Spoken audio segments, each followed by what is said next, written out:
Hello everyone, welcome to our channel Family Home Kitchen. Ever tried Indian fish biryani? No? Well, you're in for a delightful culinary journey. Indian fish biryani is a celebrated traditional Indian dish, renowned for its tantalizing blend of aromatic rice, succulent fish, and flavorful spices.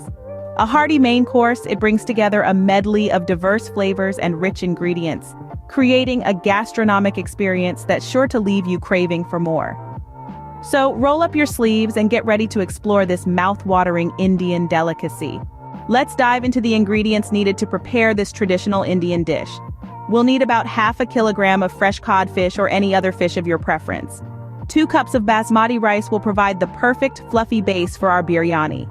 A medium-sized onion, finely chopped, along with 2 cloves of minced garlic and a small piece of minced ginger will add a rich depth of flavor.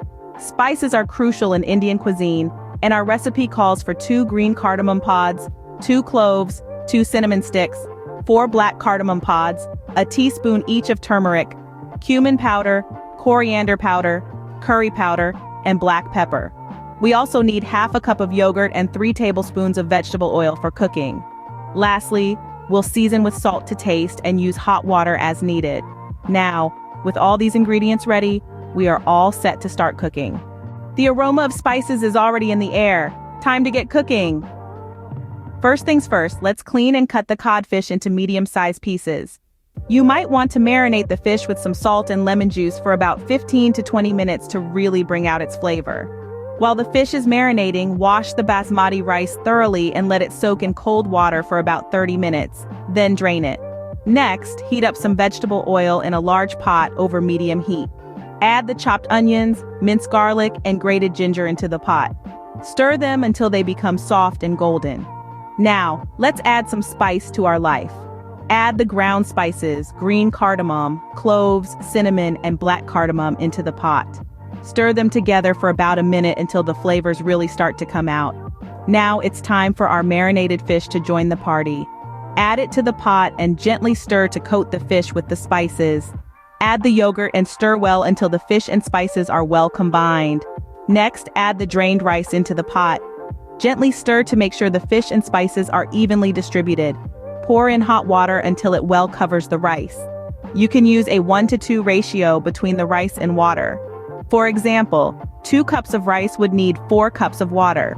Cover the pot and let it simmer on low heat for about 20 to 25 minutes until the rice is cooked and the water is completely absorbed. Once the rice is cooked, remove the pot from the heat and let it sit for about 10 minutes to let the biryani set.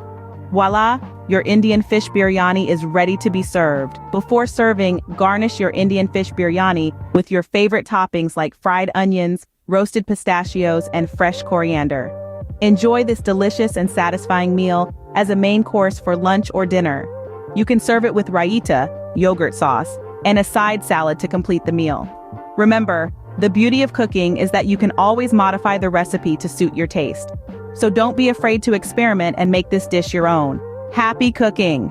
So that was how you make a flavorful and hearty Indian fish biryani. A traditional Indian dish, this biryani is a delightful medley of fragrant basmati rice, succulent fish, and a rich array of spices. From marinating the fish to sautéing the ingredients and finally simmering everything together, each step contributes to the final burst of flavors and textures in this dish. While we used cod in this recipe, feel free to substitute it with any fish of your choice. The type of fish you use can add a unique twist to your biryani. And if you don't have basmati rice on hand, don't fret. Regular rice can be easily used instead, with a bit of adjustment in the cooking process. The best part about this dish is that it's not just a meal, it's an experience. Serve it hot, garnished with fried onions, roasted pistachios, and fresh cilantro. Pair it with raita, a yogurt-based side dish, and a side salad to complete the meal. Remember, cooking is an art, and like any art form, it allows for creativity. Feel free to experiment with the ingredients and spices to suit your personal preference. So next time you're craving some Indian flavors, you know what to cook. Until next time, happy cooking! If you liked the video, do not forget to subscribe to the channel and activate the bell button for all new updates in the world of cooking.